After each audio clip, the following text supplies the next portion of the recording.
I'm looking forward to hearing your story today. While I just share this to a few forums, can you say a little bit about yourself? Yes, my name is Peter Kocsis, aka Bboyspecial. I mean, people knows me as Bboyspecial because I'm a b-boy. If you don't know what is b-boy means, this means break boy, break dancer, breaker. Originally, I'm from Hungary. I'm from a small town called Szombathely. Born there, and I moved to UK in 2012. So it's been almost soon as 10 years I'm living in the UK. Yes, I know us. I'm well known as a b-boy, as a breakdancer, a worldwide known b-boy, a legendary b-boy, and also one of the first generation b-boy from Hungary, and also pioneer. What's the b-boy? Break boy, breakdancer, breaker. Okay. You know, spinning on my head. You know that. And so when you say you're worldwide known and legendary, is there kind of a scene? Do you guys have a worldwide? I'm acting like an idiot now, just trying to get the information. Is there like a worldwide culture for b-boying? Yes, it is. There are generations. B-boying started in 1974 in the Bronx, came into Europe, actually came first into UK in 1982. The music called Malcolm X brought hip-hop into UK in a way. And a couple of people started in 1982. I can also name them. I also name the crews like Broken Glasses, Live to Break, London All Stars. And then from the UK came to Europe around 83, 84. This is how it spared the culture back in the days. And when were you born then? I born 1979. I started b-boying 1989. I was 10 years so old. were you aware of hip-hop and b-boy before that? No. Did you come from a hip-hop family? No. Actually, so it's it's a good story because I have seen a couple of robot moves on TV, but that's not really hip hop or breaking, or because hip hop is a culture. That's the problem, that people think that hip hop is a dance. Yeah, hip hop is a dance, but hip hop dance is b-boying. So that's the only one dance is breaking. That's hip hop. There's 4 elements: MCing, DJing, graffitiing, and b-boying. That's the 4 main elements of hip hop. That's hip hop, and that's the culture that you live. So actually, my story in 1989, I went down. We were still communist. Yeah, I born in the communism system. Yeah, I lived there for 11 years. It wasn't bad, to be honest, as a kid. It was kind of cool. We had how did you come into contact with hip hop then? Because I imagine I know. Communism that time is that you don't get the Western culture. Because in Hungary we had a bit more. We fought against communism in 1956. We had the big revolution against communism, but Russians. So actually, Russian army came to the country and killed the civilians, and we went back to communism because it all starts from Second World War. Nobody wanted to be communist. We've been forced to be communist. And you had family involved in this, right?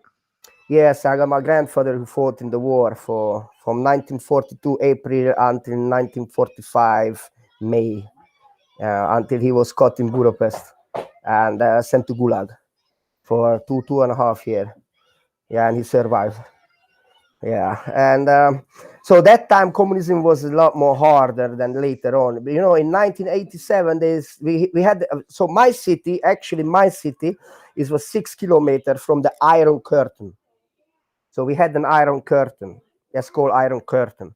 So people try to sneak to the west. And was it like a physical fence?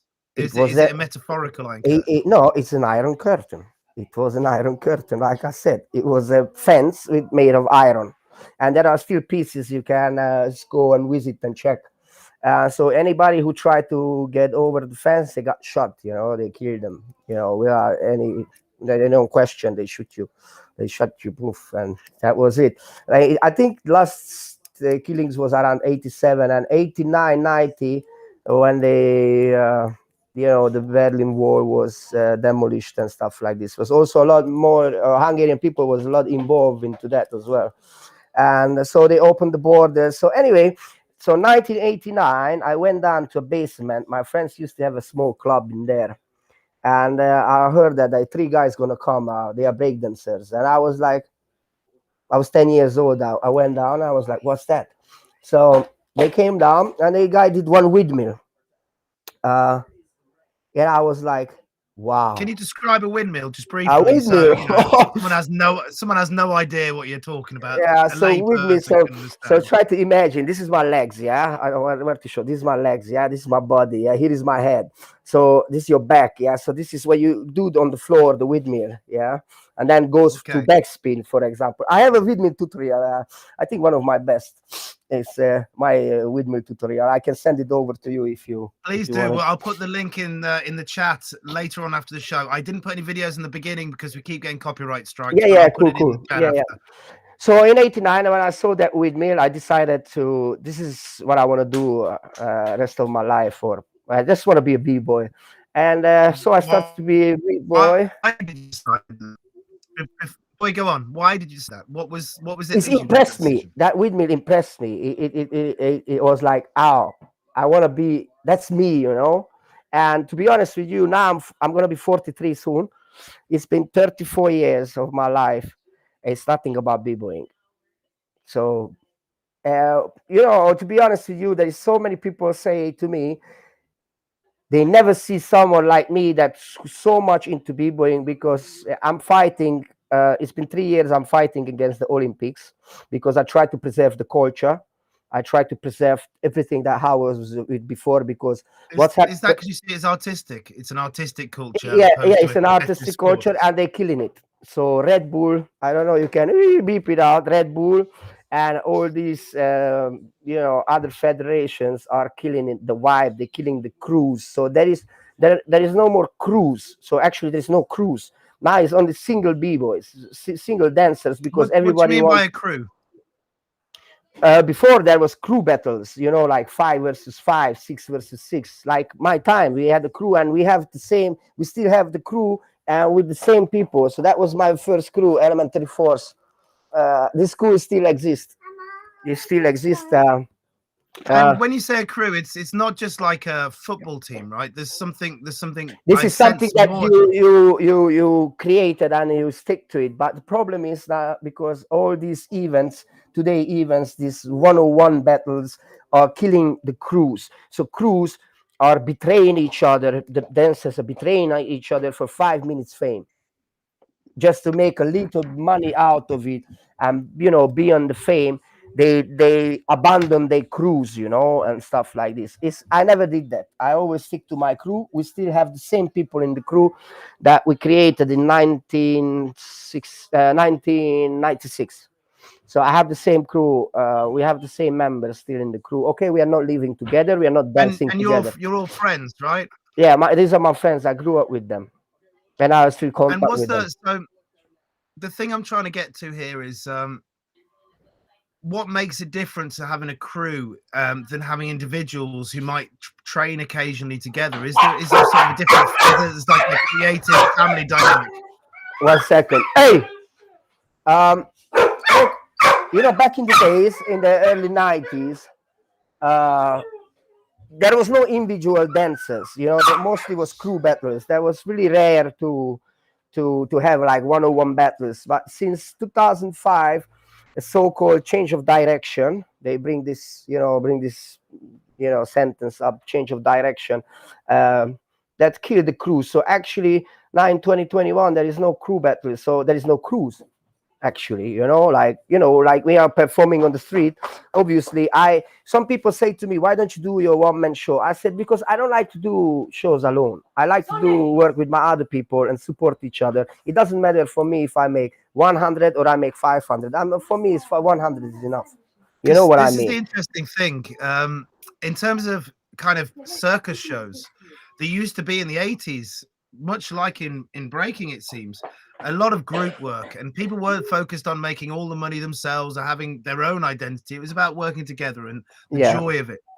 yeah. And it seems like in breaking, you guys have held on to that much longer I yeah, and than we did in circus. yeah, and I still fighting for that. So to be honest with you, I have court cases against a couple of the federations because some of the people use my titles and stuff like this to get into position, and I have all the proof of that. So I have 2 court cases in Hungary, against the federation, breakdance federation, which is actually a fake federation. So, but they are in position right now, so they're running the scene at the moment in Hungary, but not too long. Don't worry, because I should win the court case, but we will see what's gonna happen. And I have also couple of not case yet against, but couple of we write a couple of letters to WDSF, which is called World Dance Sport Federation, who is running now the Olympics. So everybody who is under their wings, you have to pay and stuff like this. So I'm against this because I'm a b-boy. I started to be a b-boy because I wanted to be free, and now actually they regulate us. They trying to put us under laws and rules that we have to pay. So actually, I'm a well-known b-boy. I'm a legendary b-boy. I don't like to say that, but that's the truth. Why should I have to pay to WDSF to become a coach, to sell my skills to them to become a coach? They should come to me and ask me to coach, not me to pay them. Am I right or no? So you could, and I'm supposed to pay fees and pay certificate to coach. So actually, I cannot teach kids now for Olympics because I'm not working for them, and that's the law now. So they're Well, killing that's it interesting. completely. So they They kill it. become like a business mafia, right? Yeah, it's actually is a business mafia, and there are some people that they sold out, because that's the correct word. They sold out the culture in 2018 behind the community. 6 or 7 people sold it out without discuss with Well, any other b-boys that and there is one guy from London is involved as well. well, we'll get to some of this stuff later on, but let's draw it back to you're 10 years old, right? You've Okay, seen the so I'm 10 windmill years in old. this Yeah, I saw the basement. windmill, and I decided that I want to be a b-boy. So I started to train. So I became friends with these guys. They were older than me. Uh, I was 10. They were around 15, 16. One of them was like 18. Um, and then so I started to train with them, and later on, guys like the same like in the Bronx, some of the youngsters also started to dance in the blocks.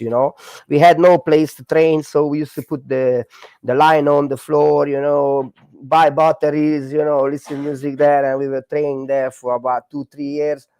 Later on, we used to train in the blocks, inside the blocks, in a small, really you have no idea how small was that place. You barely could do something because you were kicking the wall, and we had all these kick marks on the wall, these black shoe marks on the wall all over the 6th floor. We used to train. Then we trained there about 2 years, and finally we got place to train. And in '93 was my first competition. It was 1-0. It Well, was before we hit the competition, I just want to delve a bit more into the culture of you guys training between 89 and 93. So you guys are all friends? Are you putting the music we on and became hanging out? friends. Yeah, we became friends, but we didn't create crews yet. So there was no crews, but we were like dancing together, because that's a very long story as well. That how that crews changed, and swapping people, and what was the end of the final crew that we created, because So were you guys being mutually supportive? Were you trying to hone each other? Was it kind of like a hobby at this time where you guys are all meeting up and going, "Oh, I like what you did there," and then you try and build upon that? well, to be honest with you, I am I'm an engineer originally. I have the diploma of engineering, and the funny thing is that every time when I went to work, because back in the days it was like 1 week school, 1 week work, 1 week school, 1 week work. So every time when I went to work, I was working in a big factory. We were building buses, and that was so huge that I could disappear easily. No one knows that I'm there or not. And what I did, I used to go to the changing room and train there the whole day, or went to the library and watching b-boy videos and rewind them and slow mo them. I never work. So actually, I have the diploma, but I can't change the wheel, because I was all the time b-boying, b-boying, b-boying, b-boying, b-boying. I just wanted to be the best. After '93, after my first competition, '94, no, I stopped for 1 year. So what was your first competition like before we jump forward? So you guys have trained for 4 years now. You guys have got good. Are you We going to that weren't so good, but competition You know what's you know what is good? Better than you were. Uh, look, you know what is good, Matt? I have all the footages of me from 92 until 2021. I have all my In the comments footages. after. That's really good. Um, So, what's the event when you go to this competition? What do you? How do you travel there? Do you all guys all get a bus together? Do you, no, no. This was just close to my city. It's just a couple of miles from my city, and I remember that was winter time. Was heavy snow. You know, those days there was really snow. It went up to here. You know, and I don't even remember how I get down, but I remember the way back I was walking and I was like 14 years old and it was nighttime and it was freezing and some of my friends picked me up because they knew my brother. They said, "Oh, that's Scottish brother. Oh, let pick him up. Don't let him walk, home." So they picked me up. So that was close to my city, like maybe 8 miles or when you something. arrive at But there the was a place, lot of people. But back in was the days, that it was in Sombot. So I live in Sombot. The place was called Toron. Yeah. And back in the days, there was plenty crews. We had like at least like 8, 9 crews. So it was incredibly many b-boys compared today. What's happening in Hungary? How is the scene? For me, the scene is really horrible. So actually, I'm but still better than what was the them. vibe?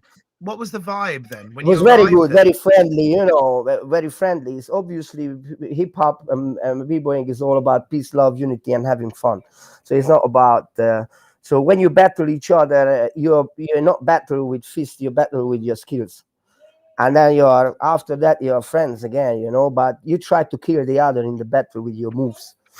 And there are With your gestures, expression. yeah, there are gestures, like put the dick in the mouth and stuff, it's obvious, but yeah, but it's in a way it's all friendly, yeah, that was my And first competition. how did anyone decide who won there? What was the adjudication, for want of a better term? What's that So again? you went to this competition. How did people decide who won? What was the way that you adjudicated Ah, this that competition? we had the judges. That was everybody look up to them. It's called Enemy Squad. That was the first generation, one of the first. We had crews before them, but Enemy Squad became the well-known crew also in Hungary and also in worldwide. They are one of the pioneers of Hungary. So they were the judges, and I remember end of the competition. There were 8 people, 8 guys. Yeah, they call the rest of us out. So imagine it was 8 versus like 60 in the end, and obviously they in a way they smoked us, because they were so good and they had already experience because they were already abroad. They went to Battle of the Air, called Battle of the Air, in 1991 and 92 and 93 and 94, 5, 6, 7, and unfortunately they never won the Battle of the Air, but they always battled for the first place, but they never won. And I think they won at least twice. But it's just the judge decision, we all see this different way, For me, they won. And For some people, they don't. so, how did you feel after leaving your first competition? What was your feeling of the whole b-boying world at that time? Well, I look. I end up sixth. Yeah, sixth place. Well, I was happy about it. I mean, I know that I smoked 2 of them, so I could have the fifth place or the fourth place. But look, I swallow it. That's what it is. I lost many times, and I did not agree with the decision. Even if I looked the video afterwards, I can see that I was better. But this is the way that the judge decided, and is very disrespectful in our culture if you call out the judge. You don't call out the judge. You know, You give him final arbitration, and that's done, right? yeah. And so, what do you do when you go home? What's the thing after the Oh well, competition? What that was was the new well. hopes and dreams? We didn't go home actually. We went to a disco, to a club, and I remember I was 14, and normally I wouldn't be allowed to go in, But back in the days, things was different. So they allow me to go in, and if I tell you what happened there, that strip and stuff like this, these days, bro, I cannot even go. Listen, now in Hungary, I cannot go inside the tobacco shop with my daughter. And I'm 43 because she's under 18. They won't allow me to go in to buy tobacco for myself. And those days, I went inside the club where they were actually Was there stripping and actually stripping. was this a new thing in Hungary? Was this something that came from the fall of the wall and I the think kind of the now influence of that's the other things government. apart from the USSR? That's the government. Orban is killing everything. That's as he's a mofo. He's robbed the country completely. He is a criminal. But He's at that supposed to be time, in jail. at Oh, that time, then, that time yeah. was listen. That time it's it's very strange because I was when I was 7 years old, 8 years old. I used to go buy beer for my father and tobacco and everything. I used to take the refund. Nobody cared. I could go buy 20 pack of cigarettes for myself. Nobody cared. I couldn't do this until 2000 or 99 or I don't know where they changed everything that you're not allowed to do this, you're not allowed to do this, you're not allowed to do this and that and that. I remember I was smoking when I was 13. We just with my friends we go and bought cigarettes and simple as that. Nobody asked my age or anything like that. The point is that I'm giving them money, so they give me the cigarette. If I wanted to buy vodka, they would give me the vodka. They don't ask my question, no questioning. I could go anytime to party disco. Nobody question my age. Just pay the And entry. how Go. did you feel at that time? So you did I a think it was very competition. You good. went to this club. But anyway, I think it was better time than now. Today is too much restriction of everything. You could feel really free. And were you feeling free, excited? You're part of this new world, this new movement, and it's a new movement in Hungary, right? There's been not much before this. Yeah. Kind It of was the first quite wave. new, and funny thing was that we all started to wear three stripes. Adidas three stripes. And I remember everybody looked down on us like, look at these people, they are wearing three stripes and stuff like this, Yeah, look at how you look like. And actually, we brought a new fashion into there. So later on, a couple of years later, you just see everybody is wearing three stripes, Adidas, because this was fashion and stuff like this. And yeah, man, there is a lot of stories because after when they opened the border in 90, so many kids, because as I said, I live 6 kilometers from the border. You know what? People live out of it because in Austria, they used to have shops like Nike, all this. Yeah, we didn't have that before. But at that time, there was no cameras. There was no CCTVs. There was nothing. They put shoes as pairs. So when you go inside the shoe store, there were pairs. So you could take both pair and walk out. People used to go there, take 20, 30 shoes and put it in their jacket, they close it and they run out. And they were just looking at it, like what's going And I on? assume, like you guys in Madness. Hungary compared to over the border is It quite was wealthy, and you madness. guys didn't have so Bro, much. listen, until today, my city is a lot more richer than the west because we still live in the west side, So most of the people are working in Austria. 15 minutes, you earn 1,500 euros, and you go back to Hungary, 15 minutes drive, and you live like a king. But people in the east, no, well, they're still struggling, bro. Heavily, they're struggling. And we had this opportunity. My brother was one of the biggest thief. My brother was one of the biggest thief. He used to go every day to Austria, come home. I had already 180 in 92, Air Max 180. It was cost bare money, crazy stuff, man. People were crazy, man. It was good time. I mean, it's not a good thing, but it was good time, It was completely.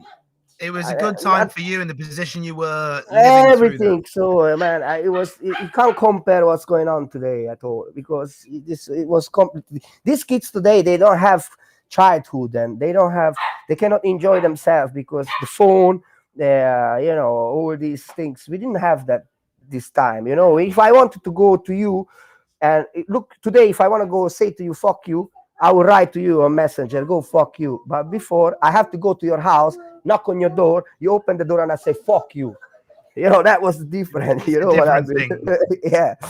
Yeah. All the kids have fights on message boards now. We had fights, if you have some problems, we went from one hood to another hood with 5 of us and we fought the other guys, like properly with fists and stuff like this. Then we went back home. The next day, maybe we drink together. That was it. Yeah. Today is different. Yeah. So anyway, let's go back to b-boying. Yeah. So 94. Yeah. 93. Yeah. It was we had great time in the club. I had a couple of memories, but mostly what is sticked in my head because I was 14 years old, that they were stripping. They took the guy, they undressed him completely. That was funny, you know. I was like, what the hell going on here? You know, I never see this in my life. But anyway, so 94, so I stopped dancing for a year after that because Why? I just start to hang around with my friends, the neighbors, you know, playing stupid things. You know, we used to go to the forest. We made bows, you know, shooting, you know, birds and stuff like this. We made catapult and stuff like this. You know, it was legal. There was no problem with that. So So, you were so basically being a kid, and you lost your yeah, focus into I lost the b-boying. focus until I even went back to the training. And you know what I did in Christmas time? After Christmas, they throw out the Christmas trees. I grabbed one small Christmas tree, and they were training in the basement. And I pushed the Christmas tree inside by through the window, and they kicked it in, you know. And I said, fuck you, and I run away, you know. And later on, a couple of days later, they caught me, you know. They were already like 17, 18. They almost grabbed me by the ear, you know, and they said to me, listen, stop fucking around and come back to training, yeah? So I went back to train. And I really decided I'm going to really train hard because in 91, 92, when I was training, I used to just sit in the training room and laughing on other people. Oh, look at his face, he's so red. Huh? Look at that guy, huh? You know. And then I decided I'm going to start to train hard, so I won't let anybody in the circle. I'm going to be, every second is going to be me who is going to train in the circle. And well, I start to develop. And And the circle is like the space where you're yeah, well, doing the moves, right? let's say we had we were training in the sport hall. We had two circles, and you know, because we had this, like sometimes we had two circles. Let's say the youngsters were training there, the oldest one used to train here, you know, and you know, it's like, you know, you go in, you go out, other go in, you go out, you help each other, blah blah. But we had the training also outside, and that training place still exists, and people are still training there over 30 something years. They are still training there until today. And yeah, And 94. And look, I start to get videos from abroad. I got videos from Australia. I got videos from second to none from UK. You know, more and more. So I started to watch them, and I got more inspiration. Got more and more and more into it. You know. Oh wow! Look at that move! Look at that move! I want to learn that. So you know, so I you start. really become like I hyper really, focused at this point. I completely start to focus very heavily. And I even said to myself in 90, because I stopped dancing and I stopped doing head spin.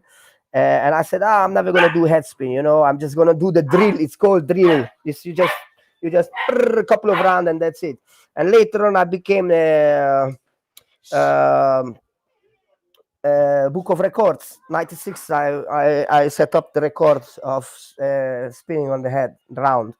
I did 74 round. Wow. Yeah, in training, 74 round I did on training, 54 round I did it officially on TV. Yeah, Wow. I So was but 17. we're at 95 at this point, right? Am I Yeah, right? You okay, get a so year off, 94, you have okay, a year off, so 95, you get focused 94. again. Okay, so 94. That was the time then when a couple of my friends, the old generation that I saw first time, they say, let's go do some street shows, like busking, you know. And I was like, oh, okay, because actually it's coming from the street. Let's do it, you know. But those days, you know, because of the weather and all this, so we just focus on summertime. You know, just do it in summer. At summertime, a couple of weeks we went down here, we went down there, make some little money. Where But did you do your first street shows? we have a lake called Balaton in Hungary. That was the first that I went, And Balatonfüred.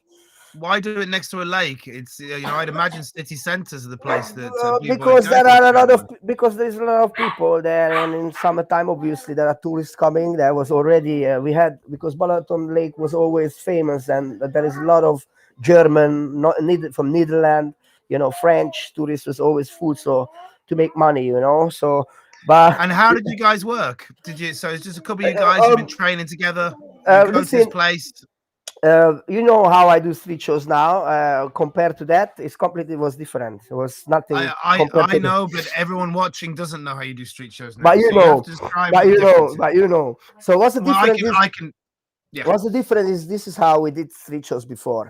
We just put hats on the floor, the lino, and then we just dance. And sometimes we dance for 1 hour. So there was no show. We just dance. And people stopped looking at you, put some coins in there, and walked off. So you didn't have your beginning, your final, and so there was no talking, nothing at There's no all. Just the structure. hat, the There's music, no. nothing, zero structure at So all, you nothing, basically zero. you guys are like training and practicing Yeah, outdoors sailing, with some hat. practicing outdoor to make a bit of money. Yeah, and And did actually, you enjoy doing the show? Did you enjoy doing it in yeah, front of I people? did. Yeah, I did. I did. Look, this is what happened to me. That was I think in '94. I don't know if you can see the holes. Yeah, I don't yeah. know. Oh, now you can. Yeah, definitely. Yeah, those holes are. I remember I was doing backspin on the line, and I wanted to go on my head for one shot, but there was small stones, so I moved off from the line, and I put the head on the concrete where was small stones. So it all went in my head inside. So I had to take them out. So that's Wow. still there. Yeah. Yeah, I'm proud of it. Don't worry. Yeah, you know how much money we made? Like £3, roughly £3 each for a couple of hours. But I tell you something. That £3, how much was that time? I could buy a pack of cigarette. I could buy a sausage, two sausage with bread and mustard, beer, Coke, and I still had maybe two left. £2 Wow. left in my pocket, or 150 or something like that. I'm So from so the it's like you earned a couple of days, a couple of nights out. yeah. So I'm from the era, as I said to you, that my mother used to give me. Let me count. 2p or 3p in the morning for school. You could buy 10. You have this cinnamon roll. Here you have the cinnamon roll. This bakery cinnamon roll. I could buy 10 and half-liter milk. 3p. Wow. Wow. You cannot buy this today. You cannot even buy.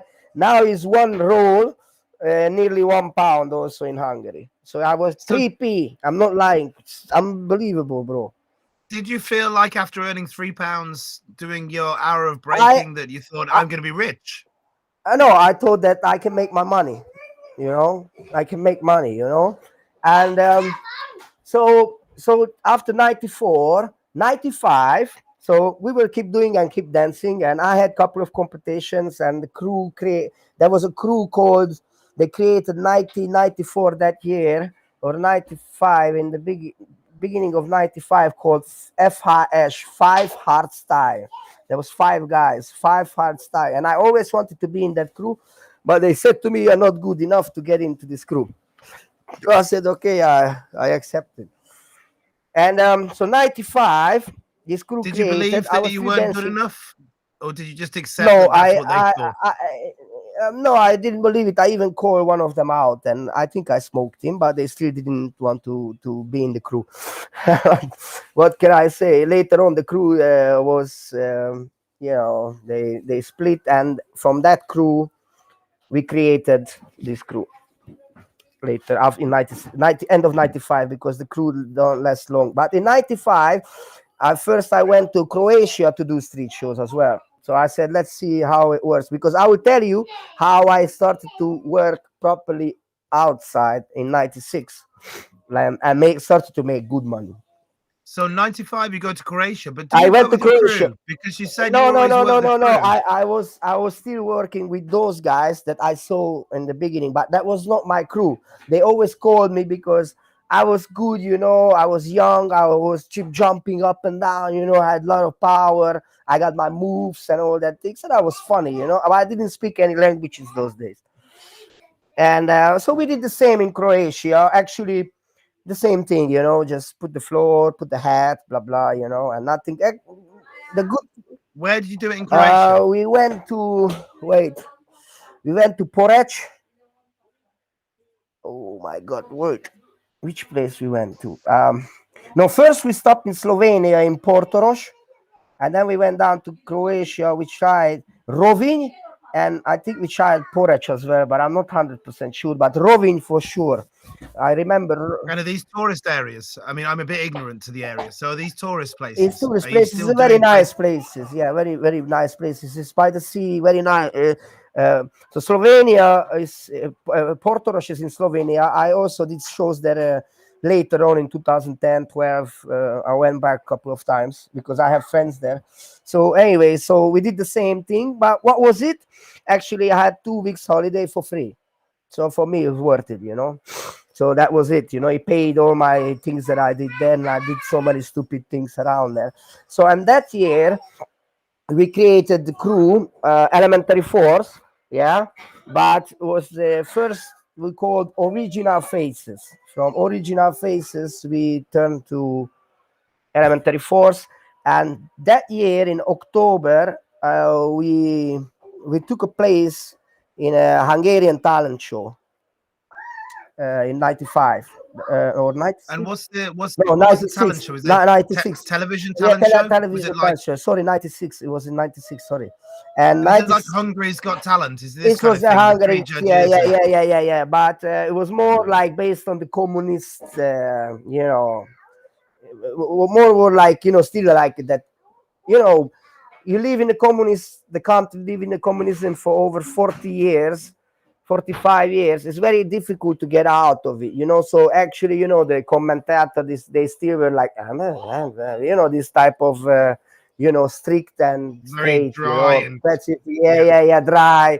And we had judges like they have absolutely nothing to do with b-boying. They didn't even know what they're seeing there, you know.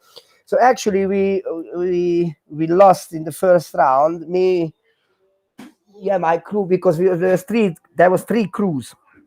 Ours, Elementaryforce, Suicidallifestyle, which I'm part of it, and uh, dynamic dynamic freeze. Yeah, that was another crew. So dynamic freeze, actually they got through to the semi-final or something, because we did breakdance show. We were hardcore. They did funny show. You know, they had the story of the show and stuff like this. And we will look down on them like, look at these people. They're not b-boys. They make everything fun and stuff like this. But now I think different. You know, if I sell myself on the street, you have to be funny to make money, obviously. You know, so So what they did is you guys went there with the with kind of hardcore, we culture were of like the community. hardcore shit. Yeah, we Yeah. went that hardcore Whereas shit. they Yeah. went there as entertainers, and your Yeah, they went judges, you there said that they're exactly. lay Yeah, yeah, people, yeah, yeah, yeah. Actually, that they so say they they like even the entertainment.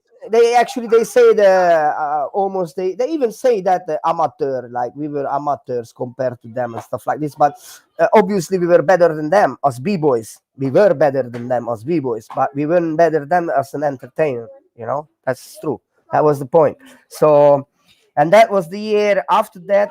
um they called us for another TV show to make the world headspin record, and we took part. 12 of us, 12 people was taking part, and I won that one with the most And round in the world. so it's like an agent contacted you for that and said, "Do you want to be involved in this?" Yeah, yeah, yeah, yeah, yeah, yeah, yeah. And then from because of that, we got the call from the Hungarian National Circus. This was my first when I started to work in circus, because of that TV show. Because the circus called us and say, we want your show because you are the hardest, and we need hard people. You know, we So don't they need the. understood the physical Yeah, they talent of understand what you were physical doing. talent. So yeah, this is how I start my circus, and I worked for 12 So years in circus. just to slow down for this then. So what was it like? Sorry, what was it like doing the TV? What was the experience for you guys like Well, doing the in the television beginning, I show? was like, you know, nervous and stuff like this, but you know, I was excited but nervous at the same time. You know, I was still young. I was 16 or 17. I remember I failed in the school and I had to still study.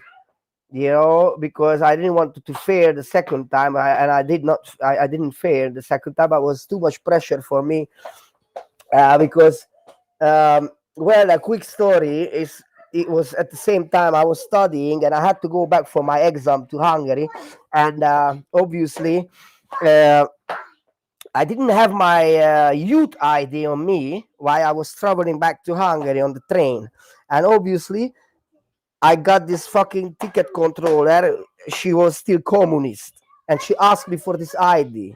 And I said, "Look, I don't have it, but I'm going home because tomorrow I have an exam in the morning." She dropped me off from the train. They called the police on me, man. I had to walk home for 180 miles, kilometer. I walked home, age of 16, just to make Wow. my exam, bro. I'm not lying, man. That was heavy, man. That was very heavy. I still curse that woman until today. I still cursing that woman, man. But I passed the exam. That was good Well, thing, you know. congratulations on passing the exam. When you said Yeah, she yeah. was still communist, what you mean by that That is that she still held the like values, right? she didn't understand what I'm saying. You know, she didn't care. She didn't care. She just said to me, I want to see your ID. I said, look at me. Do I look like 20? You know, I'm fucking 16 years old kid. I'm going home. You know, I have this ID, but I left it in Budapest because actually it was Monday, Tuesday from the circus we had off. So that 2 days off was my exam, and I was traveling home Monday morning, and Tuesday was my exam. And then she dropped me off from the early morning train at 10 o'clock. She even called the police on me. And no matter what I said to the police, that look at me, I said, I'm 16, I'm going. They don't care. They took me to the police station, they take my details, and then they say, go. I said, then where am I going to go now? I don't have money. You know, I spend all my money on my tickets. So what the fuck I'm going to go home? They don't care. Walk home. And that was it. I walked 80 kilometers, then I went to another station, and I started to ask people money. I started to lie. I said I have asthma and stuff like this. So they put a little Help money. me. Yeah. I said, help me, fuck's sake, you know. But anyway, the point was that I got home, so that's what's count. Yeah, so let's back to what we So the were, circus. So these guys call you up and they say, "We want you in the circus." yeah. What's your first day going there like? Well, I was excited because I never worked in the circus in my life, you know, and it was a good. When I was a kid, before b-boying, like I was like 6, 7, I always wanted to work in the circus and be an artist and stuff like this, you know. And actually, in a way, the dream come true, you know, in a way, you know, Oh, in a very different much way. so. You worked in a circus. Yeah, You were and a you know dancer. that. Um, and I did a lot in circus. Actually, I did a lot more than some artists still just dream of, you know, because I got to places like there. Most of the artists dream to go, for example, to Monte Carlo. You know that, and I've been But there. before we go on to the stuff you did in the circus, I want to get the impression of the conflict of cultures. So you come from b-boying, you come from being with your friends and doing this expressive, creative thing, and the circus. When you go in there, you're choreographed, right? And they go, Yeah. right, It's you'll do completely this and different. this and this. Well, I will tell you a couple of things about this as well, because so there is a crew called Suicide Lifestyle, yeah? And when I get into the circus, they moved to New York. So they went to New York.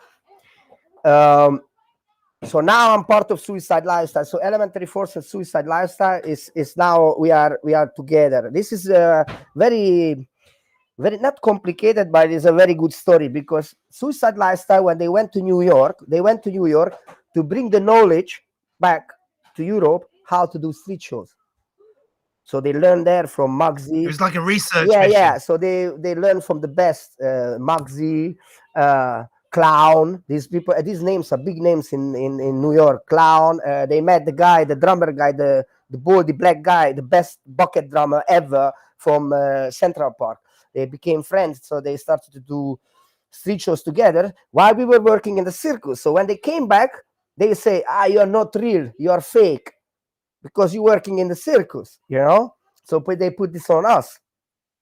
So we started to work in Budapest, and then in one day, the director of the National Circus, they came to us. He asked us, "Hey, do you know another crew? Because there is a contract to Italy." And we were like, no, we're not gonna give any other crew. We're gonna go to Italy, you know. We're gonna go to Italy because we wanna go to Italy, you know. And in the end, we fought so hard with the director until he said, okay, you go to Italy. So that was the first when we went to abroad and work in another circus, and it's the circus called Circo Emberriva. is Bellucci family, Jody Bellucci, Mario Bellucci. I still work with them in 2012 again. I worked for them 2 or 3 times, and I know the whole family, the cousins, everybody until today. So anyway, we went there, and then we got kicked out. So we went there in October. No, wait, let me think. November. November or December, but we got kicked out in February out of nowhere. But this has happened to me twice with the same people. So they kicked me out twice. Later on, again from the same circus. Why do they kick you out then? These people are like this, man. They are like this. They can do whatever they want, and you just they're like, oh, I'm going home tomorrow. Yes, you're going home tomorrow. Okay, that's And it's just that they've had enough. They don't want you working there. yeah, It's not but like it's they nothing. hate you. No, You just no, did no. it wrong. I It's don't just know. I don't know. But we didn't do anything, so I cannot say we were, because we became good friends with the son and the brother of, So I don't know. I don't know. I have no clue. They kicked me out again in 2012 as well, out of nowhere, one day to another, and I worked for them maybe it's I worked for just them the for way they work. yeah. They will kick me out in 2012 before I came to UK. That's why I came to UK. And out of nowhere, one day I woke up, went to get my salary. They say you're flying home Monday. I say for what for? You're going home, okay? And they brought another crew, another breakdance crew, which was 10 times worse than us. I just don't understand. Make no sense to me. But listen, so we got kicked out in February. And then What year? This is 96, 97? 97, 97, 97, 97. Ah, yeah, sorry. In middle of 96, there was a guy. He was studying in Vienna, in Austria.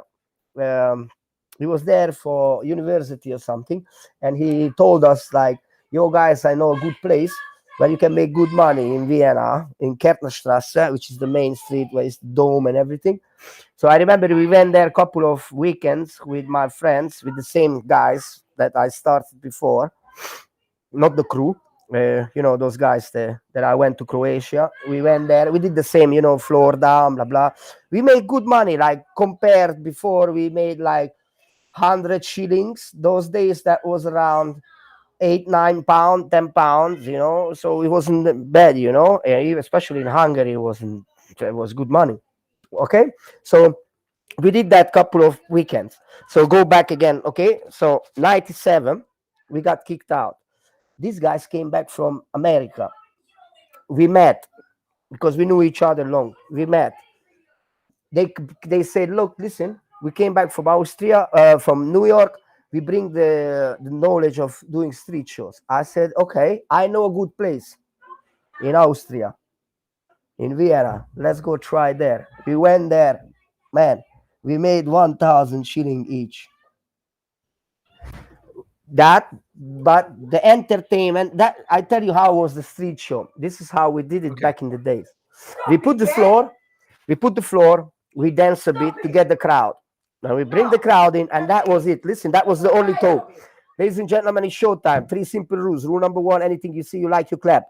Rule number 2, anything you see you do not like, you still clap.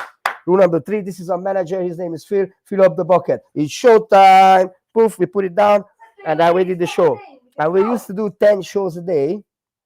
And but the show is now choreographed, right? It started to get yeah. We got routines and and this and that. So we started to make around 500, 700, 1,000 shilling, which was more than my mother earned in a month. Wow. So we started to do it every funky day until 2012, until they kicked us out, actually.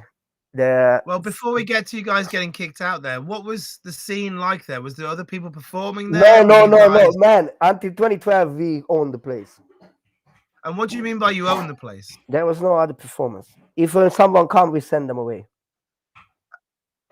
And like we've had experience before on places and pitches. When you send them away, how did you do that? We had our pitches. We had our own pitches. How? Look, we had a couple of. There was some guy from Canada. I forget his name. What was his name? He was a blonde guy. What was his name? We had, you know who was there as well. You know him, Diabolero. The Diablo man. Yeah, man. You know how much we fought with him, like years, man, Is that like years. show battles? So Yeah, he man. gets a crowd, you Yes, guys try and yeah, take yeah, his yeah. crowd. We took his crowd many times. We took everybody crowd. Sometimes we did that. Okay, let him, because listen, this is how we think. This is how we work there. Because when we started, nobody was there. We owned the place for about 5 years without anybody come and involve themselves in there. We don't care about statues, Even the statue came to our place, we grabbed him and we throw him in the corner. We say, you can statue there, but this is our spot where we dance. We don't care if you stand next to us. So, but Diabolo came. He was very amateur in the beginning. He became very good, but he also stole a lot of things from us because by year we start to develop. Obviously your speaking getting better, your show is getting better. I used to start to make two different shows, so I had A show and B show. But don't forget, we were 12 people. Okay, 12, and we made like 150, 200 per day each, euros, and 2,000 shilling back in the days. And all we said to Diabolo, listen, Diabolo, if you do one show, we do three. That's fair enough because we are 12 people. And he said, oh, that's not my business. I said, okay, you're fair enough. It's not That your is business. fair enough. That's fair enough. You got 12 people, you can do 3 shows, I do 1 show. Yeah, I'm fair enough. happy with that. But he didn't want to do that. So we started to, sometimes we started to be assholes, Before he finished the show, we put completely very loud the music and start to, if we don't show time, people turn, so, people will turn to you but they could not do this to us. And how do you feel? How do you feel about that now? Do you feel like you wish you hadn't done that, or do you still think that's fair? Do you think you did the right thing at the time? Well, for me, it was funny, man. He did that for so many people who came around there.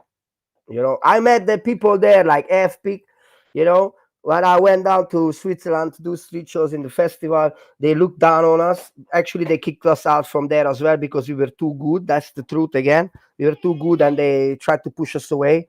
And unfortunately, it's happy they succeed.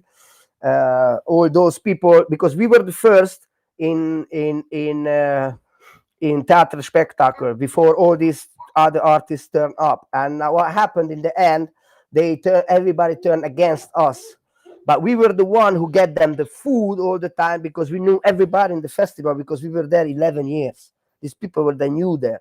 And then in the last time, 3 years ago, when we went down there, bro, they took over everything.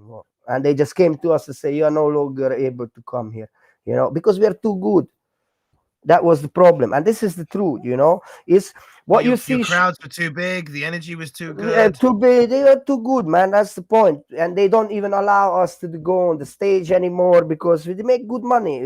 People loved us. People will start to ask for signatures to not to kick us out, bro, on the whole festival. But we've been doomed, we've been kicked out. And people saying, because they are smoking weed. Well, yeah, you are smoking as well. So what you're talking about, we just only went there to do the show. After we moved from there, all the other artists were staying there and sleeping there and do they mess there. We had our people down in Central Zurich. We just went for the show, and when we left, we didn't do mess. And we bring the people. Do you think there's a thing jealousy as well, different, not just jealousy, but because I know the breaker show dynamic between breakers and other performance, obviously, is circle different. shows. Do you think it's a different culture as well? There's like a different, yeah, but not just the performance, but the culture of it. Like the performers are more quiet. They're not in a group. Of course, it's a bit. Of course, it's different. But don't forget, as people came from the street, so that's why when I say busking, I used to say street shows. I said let's do street shows. So that's what I call it. I don't call myself really a busker. I call myself a street dancer. Or street. I call myself a b-boy, but when it comes to busking, I'm doing street shows.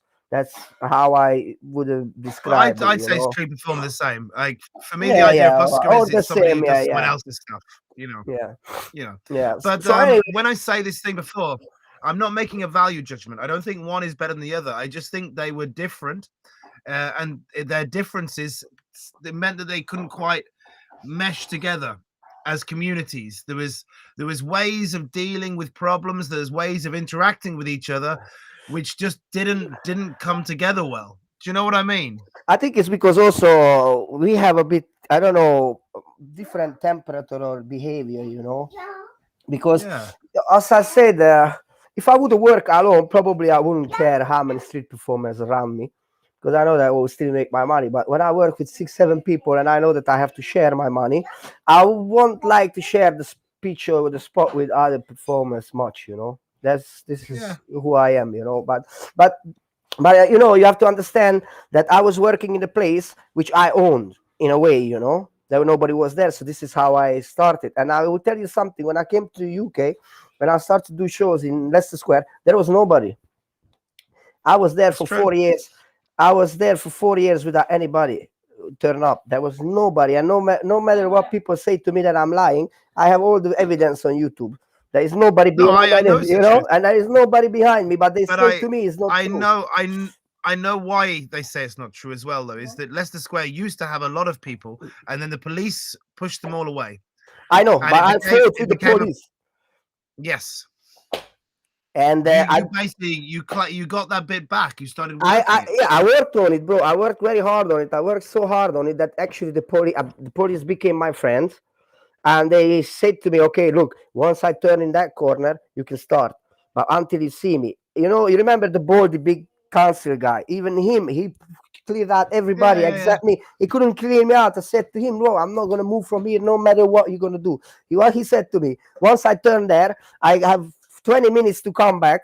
So when I'll be back, make sure you finish your show. Later on, I became friend with the manager of the head guy, the black guy in the office. I even went to his office, talked to him. He allowed me to do whatever I want. So I was, in a way, untouchable until people not started to turn up and they started to bring rules. I'm not talking about you. You know, I'm not talking about you at all.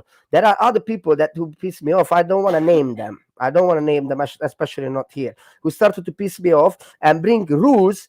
The spot where I had no problem if would other people come to busk, but you bringing me rules when I'm busking here for 4 years and you weren't here just now because they opened the pitch. Now you turn up where you were when I was fighting, and that's the I thing. know that one. And I know that how much you fought as well. So I respect that, and I know that I always respected you. But there were many people, and actually that's why I'm not busking right now because I don't want to queue up nowhere, Actually, when I was busking, because this is how it was back in the days. Uh, Piccadilly, Gangnam Style, Trafalgar Square, Carbula, OK Crew, and we were doing it Okay, in. yeah. That was it. That was it. Because listen, I went to Covent Garden in 2013 February because I was keep sending away from Leicester Square. I started one show. They called the police on me. And I didn't do the show where is the pitch, where you do shows now. I did it in the corner where Sergio is doing it. They straight away called the police on me. What kind of thing, like it pissed me off. And then I went back to Leicester Square and I fought for about a year. And I opened the pitch in a way. I opened it. 4 years later, everybody turned up. And of course, it's killed me because I used to start to busk around 4 o'clock in the afternoon. Okay, stop this. 97, yeah, and then No, we no, it's started. nice. Well, we can do 97. We can come back to this. I think it's very Yeah, yeah, interesting though, but we'll come back to it later. 97.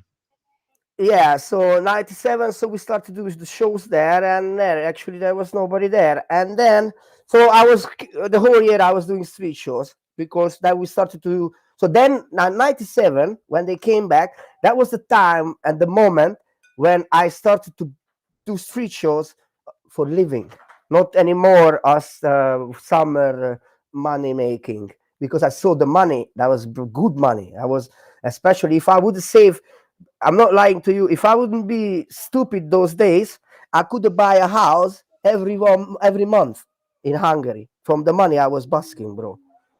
Every month But I could buy one house. when you say you were stupid, you were partying. I'm talking about stupid, This- like because I was young and I didn't know, about the value of the money and about, I never work, the money was coming and, easy come, easy go. I didn't think about it, I started to be gambling heavily, and I didn't think about it like what I could do with that money that I earned because those days, really, I earned one day my mother's salary a month. I'm not lying. So imagine if I would put all 130 days of my salary, I could buy a flat in Hungary Yeah, every month. And even in but you're 2000, I was but you're spending the not money alone on with my. that. You're not Uh, alone with that, right? There's so many performers, particularly street performers, because you take the money from one hand, you give it out with the other, that spend most of their youth earning large amounts of money and yeah, wasting it. and but I mean, I don't want to say not regret it, but I don't even want to say I regret it, because I know that I had a life that in a way I wanted, because with my money I can wipe my ass, but with my stories that I'm telling you something, that's something that I can tell. Otherwise I couldn't tell, because what I would say, oh look, I bought this house, I bought that house, I bought that house, but I didn't live. you know I could save Yeah. half of my money. That's true. And that was another thing that I could save half of my money. That's true. But later on, when I married, she could take all my money as well.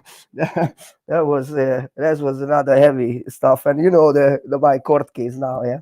All right. Listen. So I basked all year '97.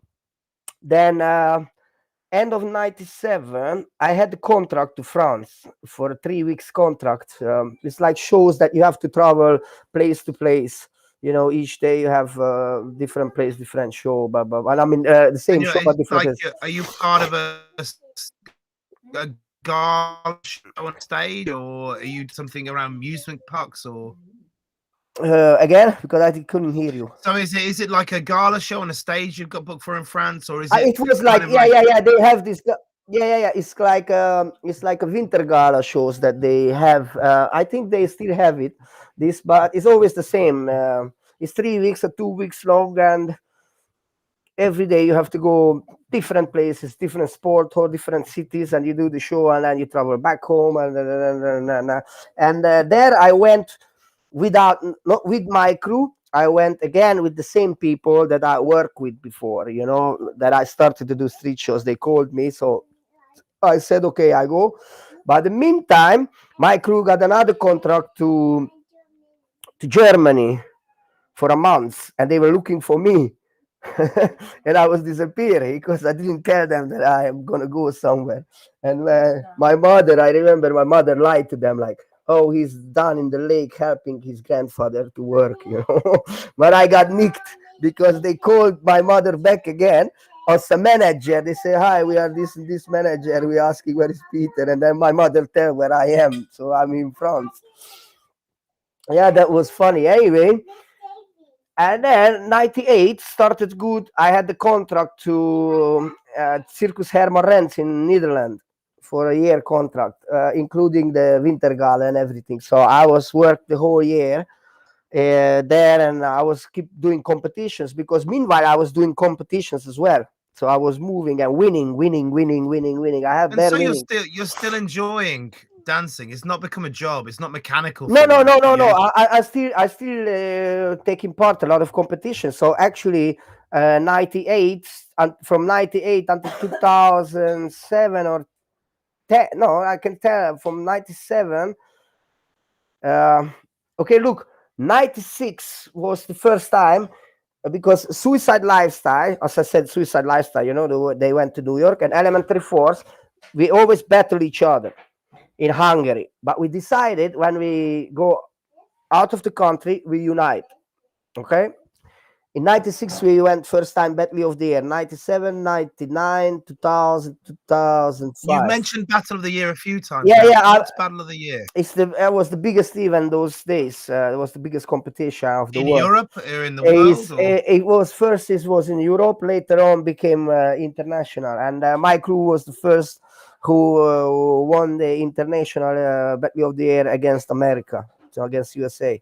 So wow. this is how we became famous, and we won a lot of. We won until 2012. I have only winnings. I will send you later my winnings. It's too long. Yeah, three. Please do. It's And three again, I'll pages. post all the videos and all the winnings Yeah. I will. in the I have to comments. put it all together in And head. so did that So And that got you kind of real props with the worldwide Yeah, community yeah, of yeah. breakers, Yeah, right? yeah. So yeah, because I left this out because I was talking about the circus. So 96 we went to the first battle of the year. We had nothing. 97 we went again, and we were battling for the third place versus Black Noise from South Africa. Yeah, that was my first international battle because 97 battle of the year became international. And 98, because I was working in Netherlands, Suicidallifestyle went, and they were battle again for the third place versus Phase 2 from Chicago. And then 99, that year we didn't work at all. I mean, for a while we didn't work. I don't know if we have any contract that year. We went to Battle of the Year and we battled for the first place versus Rockford's crew from America, and we won. And that was, and I created a new move as well. I mean, I created a trick. I have a trick that is well known, and also my other crew member created a move that is worldwide known move. So people are using those moves now. And one is my So move, that's one is become his move. part of the canon, like, you know, Yeah, now, the yeah, yeah, breaking yeah, canon. yeah. So actually, his move is became one of a move. So it's like flare or windmill. His move became mine was a trick. So it was a trick what I find out, and this trick became world famous, and people are started to, changing it and stuff like this. So what are the So names of these two tricks? What's the name of your uh, friends and yours? mine is a hat trick.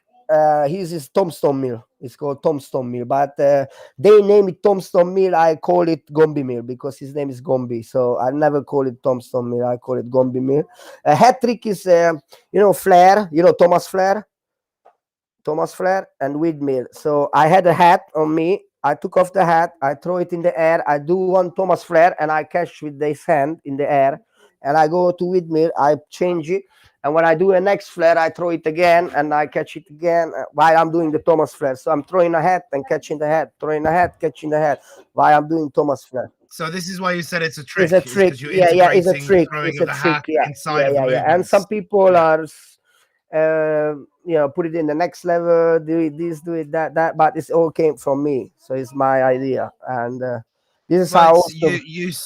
what's quite nice about that is that you can see the development of the art where you've created this idea and the sequence, and then people look at that and then build Yeah, yeah, upon yeah, that. yeah, Are yeah. are you not annoyed about people taking the idea you did and using No, it no, no, no, no, themselves? no. If we did listen, in the b-boy world, we have a word biter. If you take not the moves, let's say tricks, that's a biter. But if you take my move, but you put it in a different level, that's inspiration. That means I inspired you, so you put it in the next level. You didn't bite Do you it. know You put it in the an next level. interesting thing? There was a performer in the early 1900s. I think his name Uh-huh. is C.S. Lewis. I think no C.S. Fielding. I think was his name, and he put an advert in a newspaper saying that people shouldn't steal his stuff, and he described them as nibblers. He said, "You nibble my material here, and you nibble my material there." And so that's a similar thing from almost 100 years ago, Yeah, yeah. So describing those people as nibblers. yeah, so that's what I'm saying. In b-boying, if you take my move completely, you're a biter. If you take my move, but you put it in the next level, I inspired you, and you inspired me with that what you just created, out of my trick. And do you get a sense with that you're building something bigger, that you're adding to this growing Uh, world, growing collection of things? Look, I was one of the. I mean, I can say I was the longest power combo guy in all Europe for about years. So nobody could do as long combinations as I did. I have. Wait, I tried And to finish it. why do you think that? Why do you think that you had a skill level that other people didn't have? Because I know how to breathe. While I'm doing Okay. my moves, so that's very important. Because but I had to say to you now to explain. Look, if you look at the b-boys in my time, so let's say in the 90s, and you look at the combinations, you see 20-second, 30-second, 25-second, 15-second combinations. When you look at me, you see 1 minute. So you see the difference. Nobody could reach that long combo like I did because I train my moves very hard. I train my every moves. I train until my moves was completely clear and clean, and it does not take me any strength or anything. So I had moves that I use as relaxed, like I had moves where I could breathe. You had a Yeah, yeah, fluency. yeah, You had a yes. fluency. There is Okay. moves that it was hard, and then I went to another moves where I could put myself a bit like down and then continue. And And did you see, were you I putting a lot more work in than other people around you when you were training? Were you staying longer than other people? What was the difference between your training to gain that fluency and other people's training that's I train from your perspective? because I think I train more than anybody else. I train 6 hours per day. Sometimes I train two to twice a day, and I put. So actually, So, especially my head spin became one of the best in the world because every time when I finish training, I put 1.5 hour extra just on the head spin. End of the training, when I killed myself completely, I went to my head and I started to spin 1.5 hour training just the head spin, just the head spin, just the head spin, and and from 95, when you're really, you're working hard, this kind of almost, and I know you say you became a full-time performer in 97 or 96, but you're kind of working towards that. From that wait, time to and 2012, just one quick question. yeah. From there to 2012, did you ever feel like you didn't want to train as hard? Did you feel like you made the wrong move or that you weren't into it? Look, I think when I started to do street shows, it's helped me.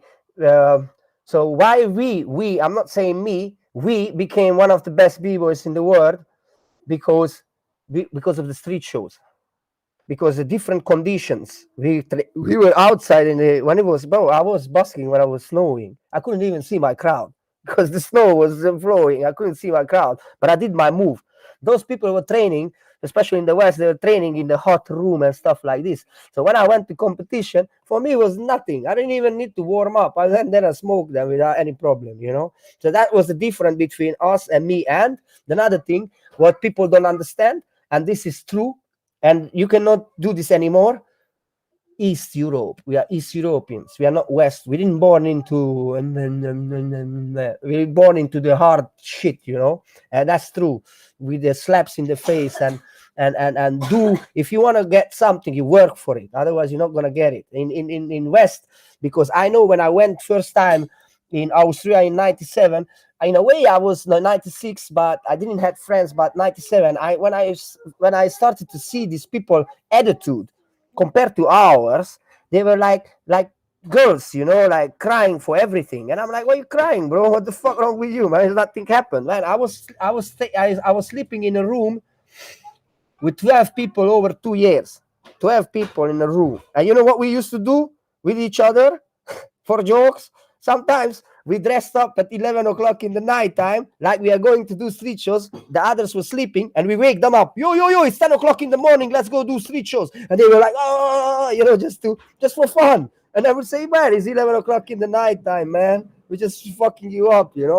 So we did so much shit. And look, I was sleeping gas stations for months on the floor while rats was running up and down just because of street show in Munich. In '97, I went down with Zastava. Zastava, the car Zastava. Man, I went down with my friend and we were sleeping there, and I woke up.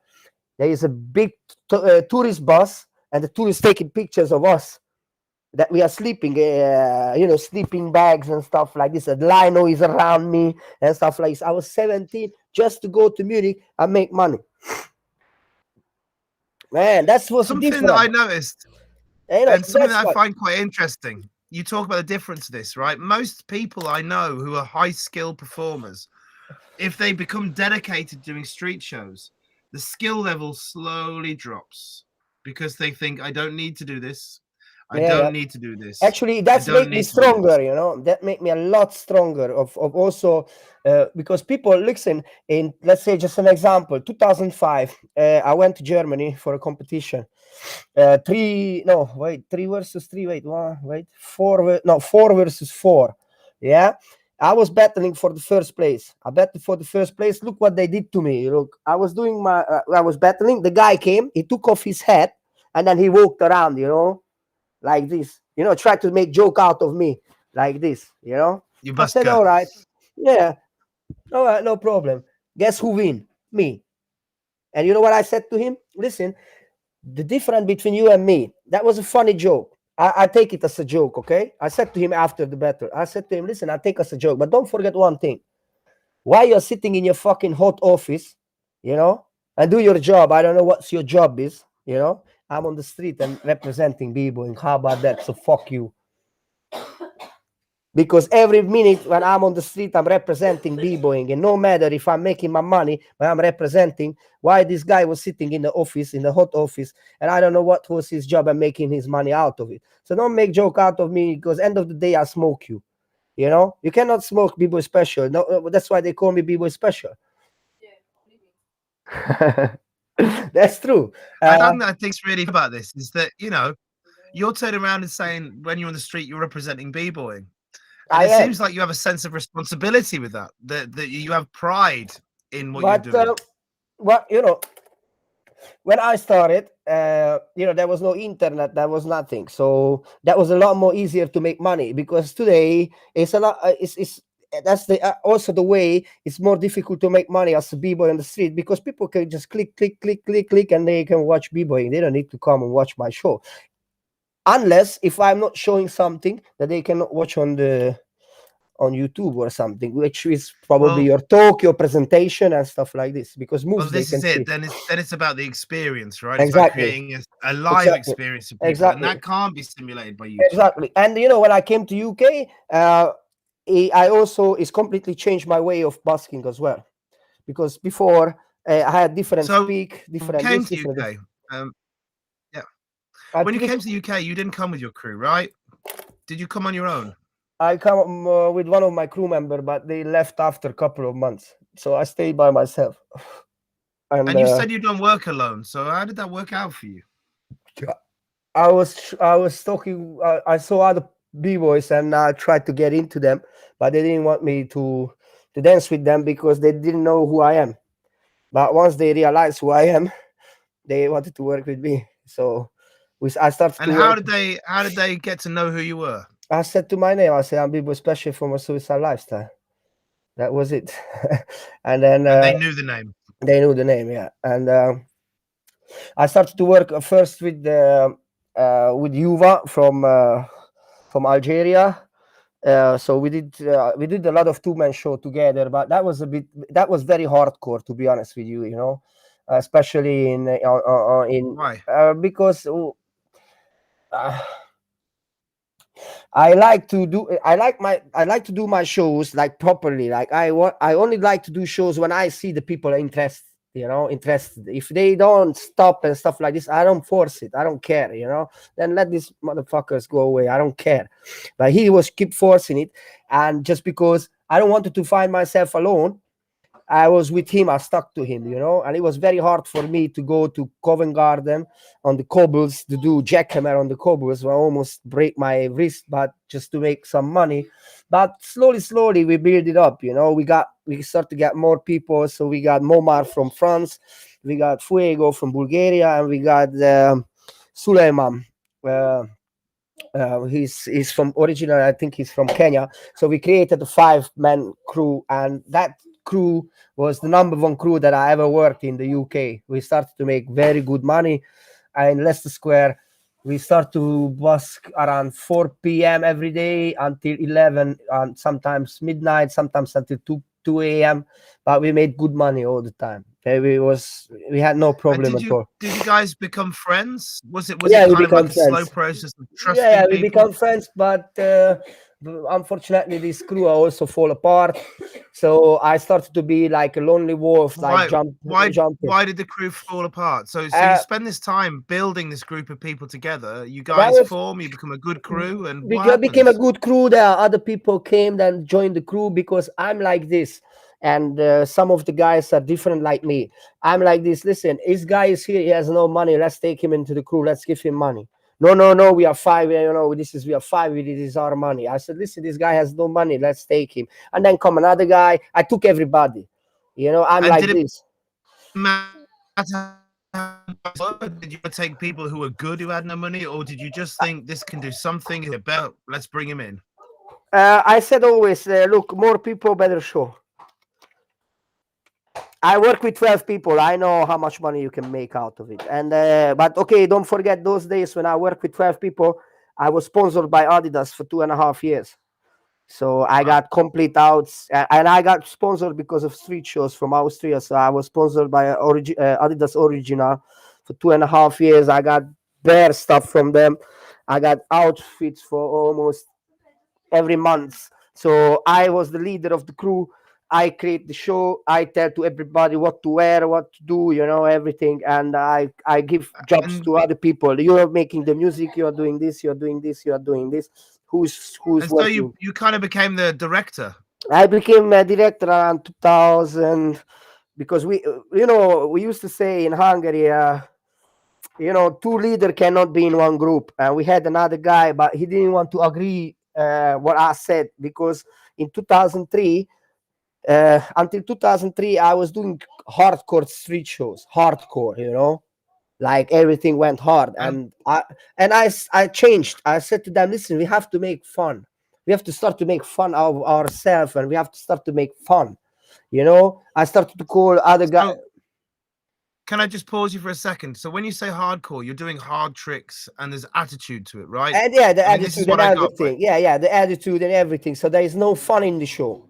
There is It's nothing kind that. of it's forceful and not Yeah. aggressive, but kind It's of like yeah. But you enjoy it. But it's like, "Well, let's do it." There is nothing. No speak, no fun. So I will show you later on. I will send you some old shows, but the speak and everything. That how was it, and then how I changed it when I came to UK. Actually, I changed a lot with my speak as well. I kept some of my old lines, but I throw them away. And when I went back to Switzerland in 2018, and I said to the guys, "Let me talk." And when they heard what I was started to talk, they're dying, man. They're dying. I said, "This is the way you do street shows these days, not like because they will keep to the old ways. They have the that like that what you learn, and then you always say the same thing." I said, it doesn't work yeah, like this the anymore. script. You have to improvise all every moment, every uh, and that's what happened here as well in the UK. uh, when I came, these people have no lines. So some of the Romanians came and started to do street shows as well, and they started to steal my lines. Actually, what I created, because I had my own lines as well. And then what pissed me off that I don't mind if you use my lines, but not when I'm sitting next to you. And even try to get a girlfriend with my jokes next to me, you know, like Or even my worse than this, if I'm gonna go and perform after you, if I'm performing after you and you use my lines, exactly. Yeah, it you're happened making to me look. me. Yeah, ridiculous, no? And stupid. And I was sitting there, and the guy said to the girl, "Oh, sorry, my English is not so perfect like my body." And I'm like, "Look at the guy, bro. That's my joke. The fuck wrong with you? I'm sitting next to you, and you tell this to the girl. I mean, at least wait until I move, because I don't mind, but I don't want to hear it, because you say it as yours. And the point is that you don't even say it at the right moment and on the right tune. So because they just heard this, but we learned this, we created this, we know when to say it. That's completely different. That's why I like Melvin. And He's I a like true you guy as to well. himself. Yeah. Thank He's you keep very calling me. And I much. like Oh, man, you as I've well. interviewed How many Melvin times next week. He's doing the interview next week. That's Melvin next Mm, week. I good, think it good, should be good, very good, good. interesting. Yeah, just about Melvin. Yeah, and yeah, after there's so many things still to say. Um, Well, we got time. We have another half an hour. Okay. Because 11 o'clock I have to drop the dog. Yeah, so we usually do 2 hours and then we cut, but we can do slightly less if you need to. That's no problem. No problem. But Um, I think maybe we can do another one if you want, because there's still a lot of yeah, for things to do, sure. because we are still in 2000, no, in 98. We're still in 98. And I still just start to get into the circus thingy, because I started to work with the best management. I start to get called Adam Perez and these guys that they So became. can you tell me with management? So what's your interaction with management through your So career? Is they got look, once you get into the circus and you start to work in the good places, obviously every circus or every theater you work or variety that you work, there are other managers and other directors are coming to watch the show. And if they like you, obviously they will talk to you that so for the future or this and that and that. So I had my first manager was Alex Nicolodi. He's a very famous artist family, very crazy artist family from the 60s, from the 70s.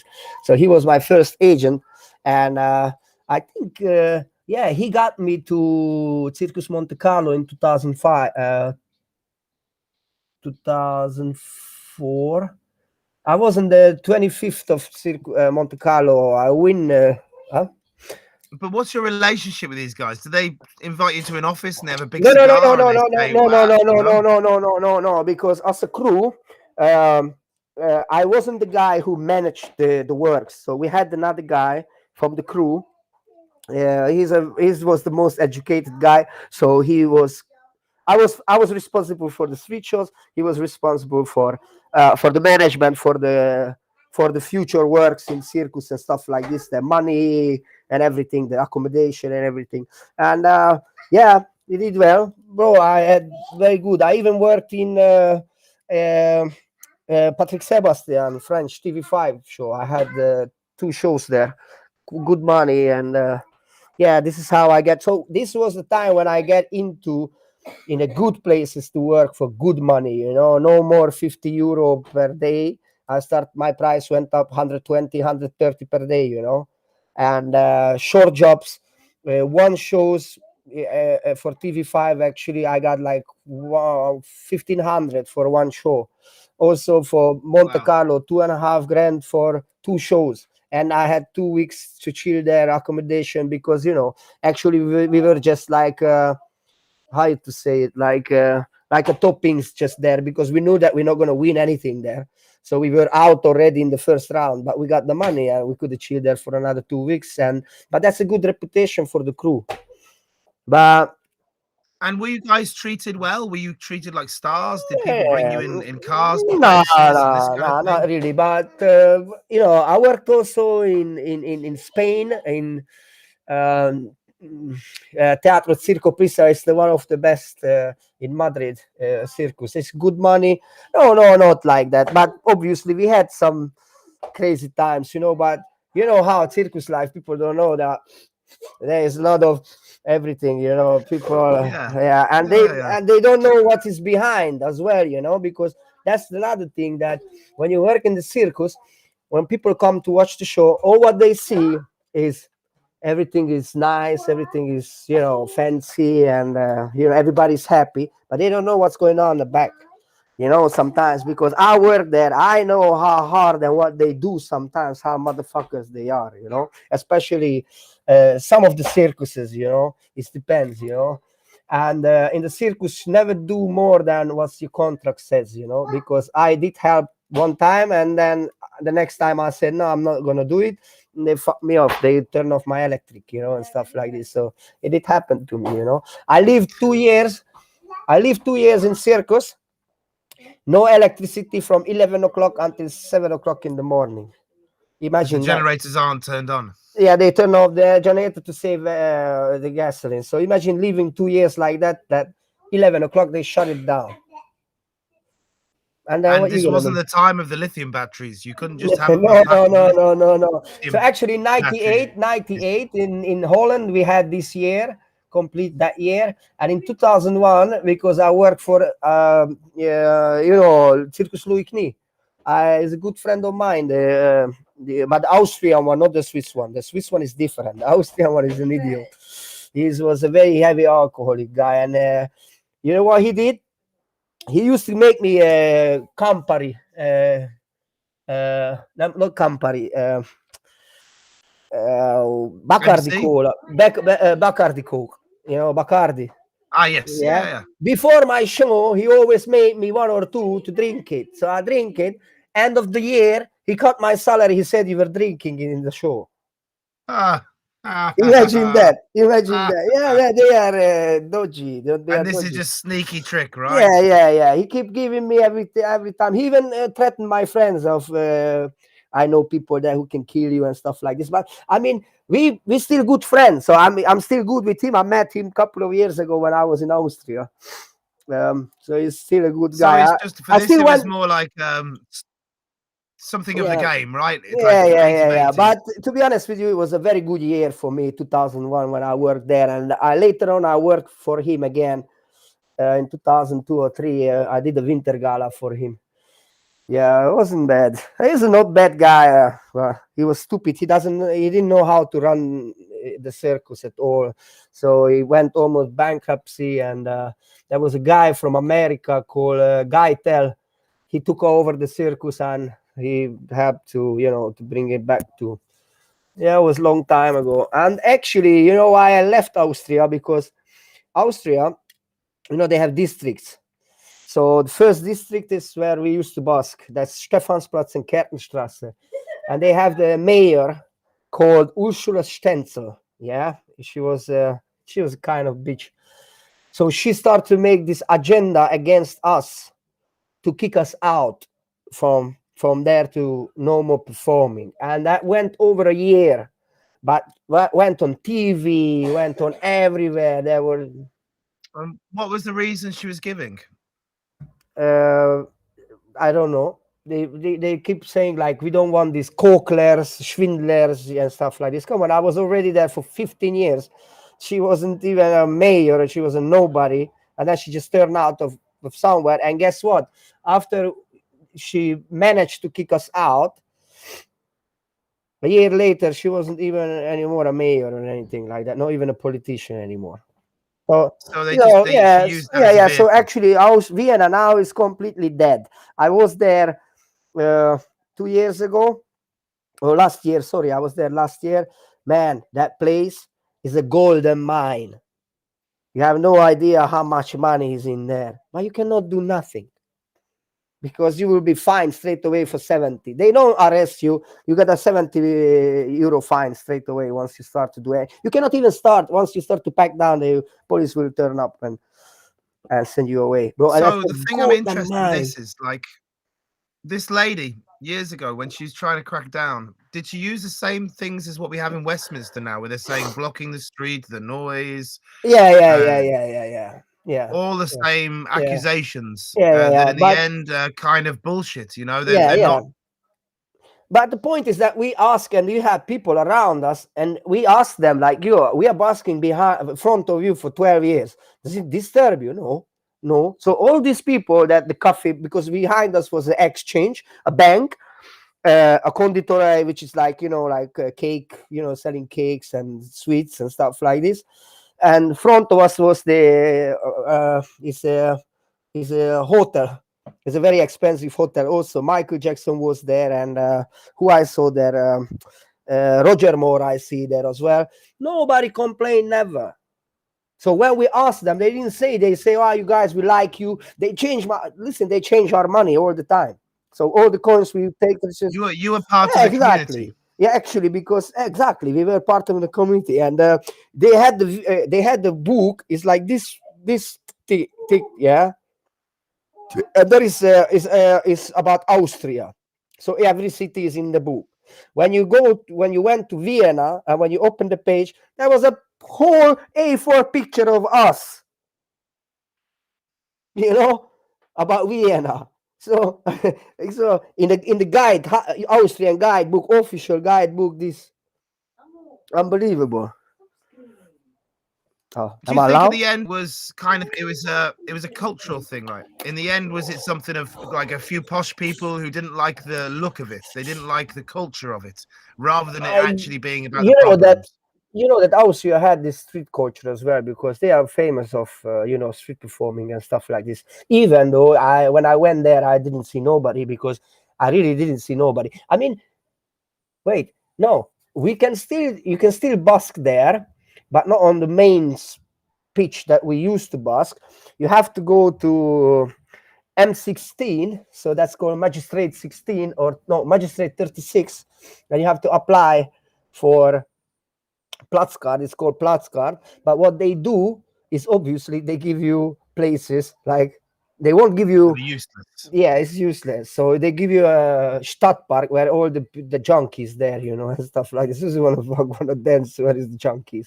They have pitches still in Kertenstrasse, which is good money either. So you can make still good money. They won't give you there, man. 100% they won't give you there, because they know that you know, you make good money and stuff like this. And that you'd actually do a good show. You yeah, do yeah. something that people would enjoy. And you know they how, don't want to have that culture. you know what was the rule in Vienna about the crowd? So how to control the crowd? All you had to do is give 2 meters from behind you. For there is a shop, you have to give 2 meters, 2 meters. That was it, and we kept it. So we Which always, is reasonable. yeah, which is reasonable. So people could walk behind us in and out easily, you know. So we never blocked the street. And actually, where we basked, so what we used us for years, because we figured it out. There is the dome, Stephan's Dome. That's a huge church in the middle. 50 meters or 150 meters in this area that belongs to the church. That's what I heard. So that's why we moved to the next to the church, so close to the church actually. But that's a big square. There's no way that you can block anything there, because it's so huge. Even if you have 500 people around you, there is still 10 meters on both sides to walk, you know, because that's huge. So we use that one for a while to, you know, they couldn't do anything. Try and compromise. Yeah. So they couldn't do anything because in Austria, in Vienna, for example, there is street like Mariahilferstrasse. So one side, I'm in the 10 district. If I step here, is the 11 district. Yeah. So you can do that. You start to do shows here. So when the police come, you move to another one, and the police cannot do nothing because he belongs to the 10 district, and you move to the 11 one. You know, we did this as well, you know. But as I said to you, if I'm 16 years old or 18 years old, I don't mind to do this. But I'm 42. I'm not going to do this, you know. I'm not going to do this. I want to do it properly. I want to get my pitch and work there. I don't mind if other people, you know. That's age of 16. I don't mind to run and grab my stuff. You don't want to get arrested. You don't have to argue with police, or, you know, it's like I did that when I was younger, and it's not so fun. Like people think it's not fun. It's not fun anymore at all. Especially as well, I think it's not just the age, but when you develop a craft and when you really believe in your craft, I don't want to have to feel like I'm under threat doing it all the time. Exactly. And actually, the funny thing is that here in the UK, that when they come up with this antisocial behavior, that's the funniest thing that I ever heard. You know, what is antisocial behavior? Entertaining other people. That's antisocial. Well, you know what is? They are antisocial, that they are stopping you. That's antisocial. It's the most social behavior. You're having hundreds of people together. It's yeah. social. Yeah. It's a therapy. You know, it's a social therapy. You know, laughter all together. No. It's not antisocial behavior. I got this paper a couple of times, but honestly, I was lucky. I never been arrested or anything. They never could arrest me. They never could take my stuff because I never allowed them to do it. I said to them, "No way you're going." I got one-time paper. I got only one time antisocial behavior paper. That was it, and I ripped it off front of the police. I said, "All right then, bye." And then later on, this police allowed me to busk. What the fuck? So I feel like we're jumping ahead. So we got to 100 minutes. So we got maybe 10 minutes left. So what we'll do is I'll book you in after Christmas in the new year, and we'll do the rest of the story then. But we have to know where I've finished exactly, so I can continue from there as well. Do you want to close up? We can watch the video again to get the exact time. But is there anything else in this story so far? If you want to ask any questions or where we finish, so let's where we end up, and I will continue from there. Well, since we're talking all this stuff, just one quick thing. So not necessarily on story. I think we got to 2001 was the time we were up to. Yeah. But the thing I'm quite interested in, just because we're talking about antisocial behavior and just because we're talking about Vienna and the closing down of Vienna, how do you feel now that the licensing has come in Westminster, and how's that affected you? Well, look, I stopped busking. I went to Switzerland 2018. For the last time for the theater spectacle. It was very good. I made good money, even if I just, you know, take it from I didn't really care.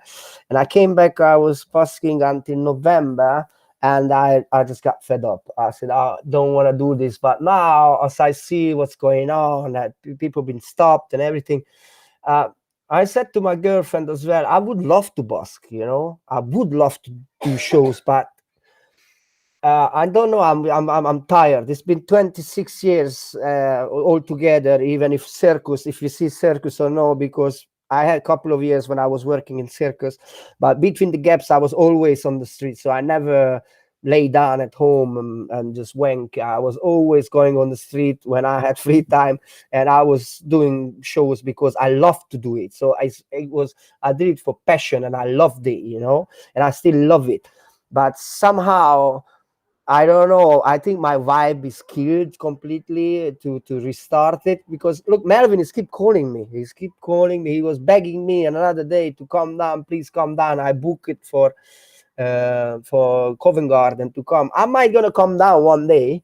Well, I'd love to see you there. We have no breakdance crews there. There's no one representing breakdance culture there apart from Melvin. And I know Melvin he's quite old now. He's not, and he has, to be honest, not physically the man he was. I know, and to be honest with you, I feel a bit sorry for him because he's old, and I feel like he has nobody.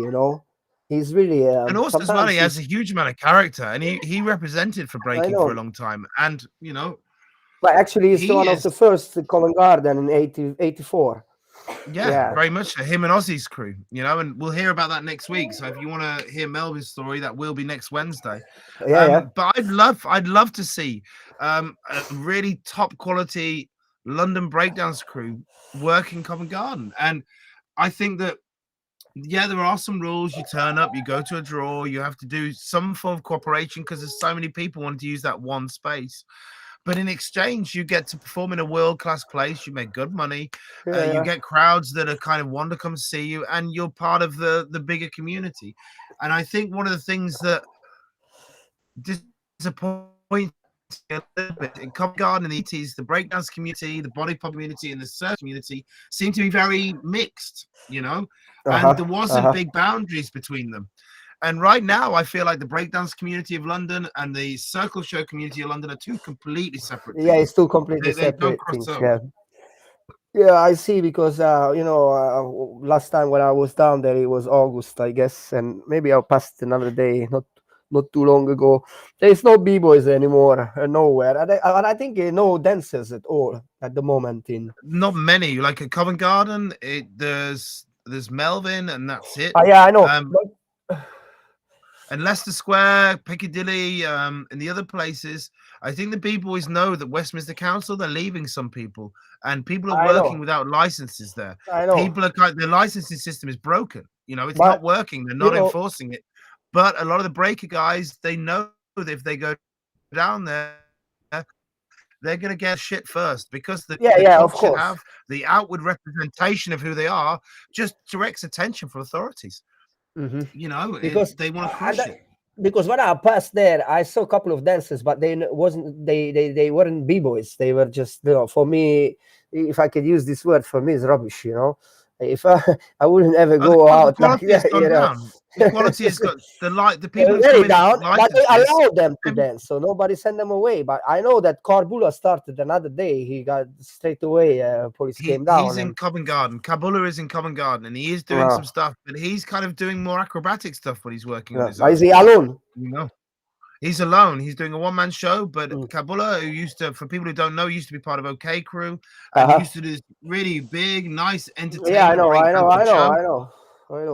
He now is doing kind of a circle show and doing acrobatics, because for one guy, the energy doesn't seem to be there to do a dance show, to do the kind of hardcore dance shows. You described it before. You need lots of people, like you said. You need more people to keep that energy flowing. Yeah, exactly. You need at least 3 people or 4.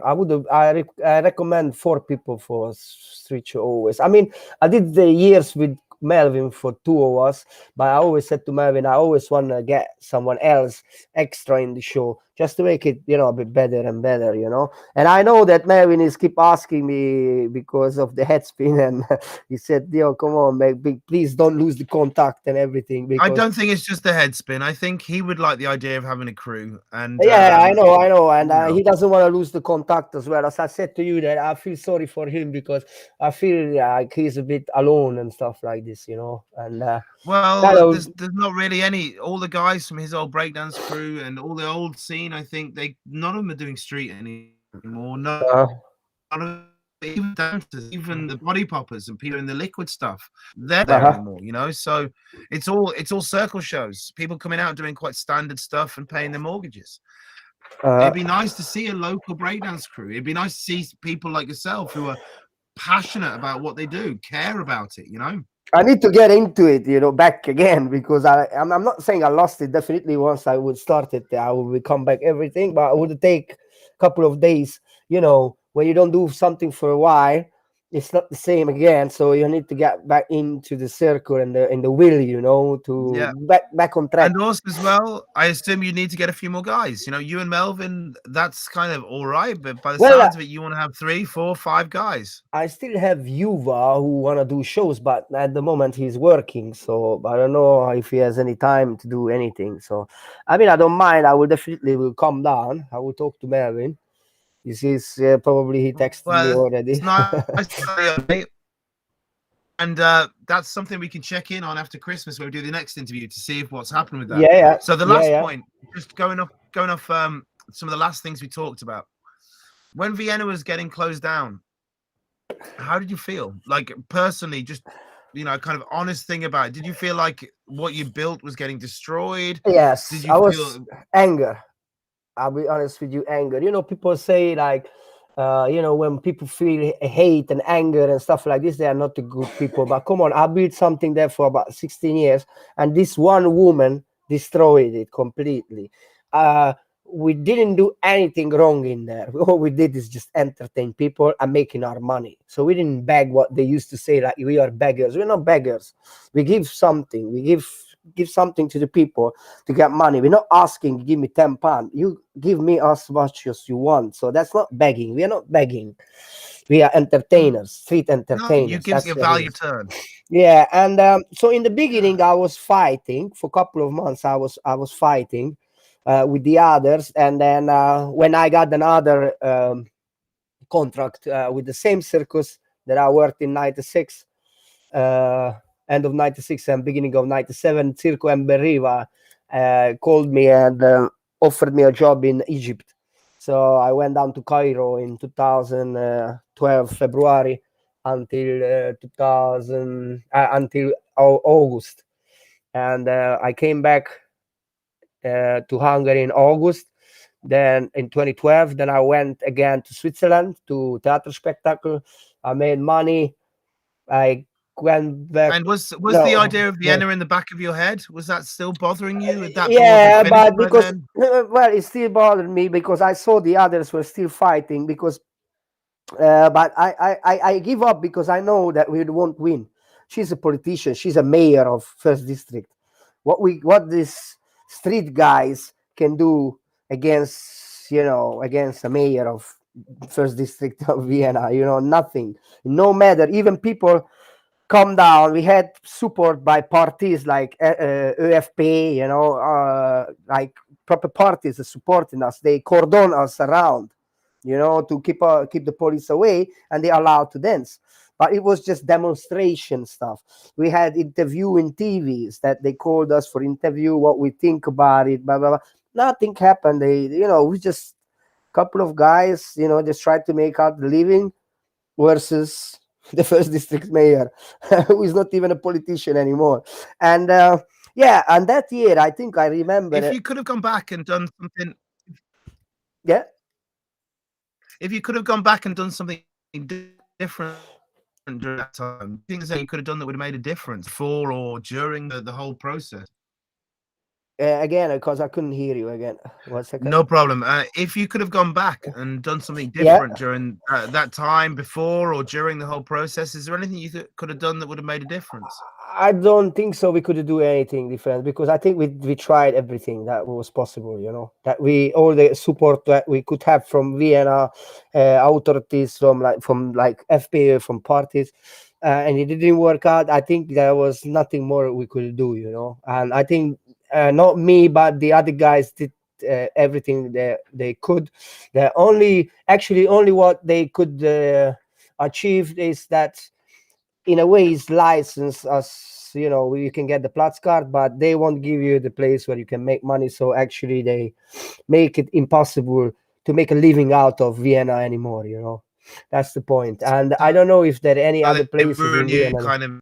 They give you something, but ruin you a different way. Yeah. And do So you think there's a way in the future that you guys might be able to go and, or maybe the next generation of people might be able to go and open it back up again? I don't know if they would be open. I would the first who's gonna go back because that's my place. That's how where I grew up. I speak German as well. I learned then how to speak German, so I would go back there definitely. And yeah, so that year I left because I got the contract. The others were still fighting.